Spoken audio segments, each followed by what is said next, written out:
صدم لويس إنريكي المدير الفني لباريس سان جيرمان عشاق الدولي المغربي أشرف حكيمي لدى حديثه عن مرشحه للفوز بالكرة الذهبية كأفضل لاعب في العالم هذا العام. ورشح إنريكي الدولي الفرنسي عثمان ديمبيلي للفوز بجائزة الكرة الذهبية، وذلك في تصريح أدلى به عقب المباراة التي أقيمت على ملعب ميت لايف في نيوجيرسي.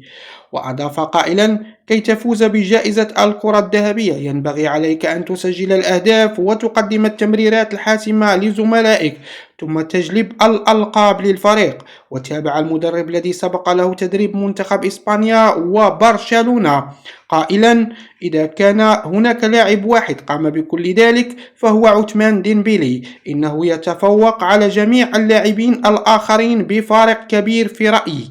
يشار إلى أن باريس سان جيرمان ضرب موعدا أوروبيا خالصا في المباراة النهائية لكأس العالم للأندية التي تقام بشكلها الجديد بمشاركة 32 فريقا بالولايات المتحدة الأمريكية يوم الأحد المقبل ضد تشيلسي الإنجليزي.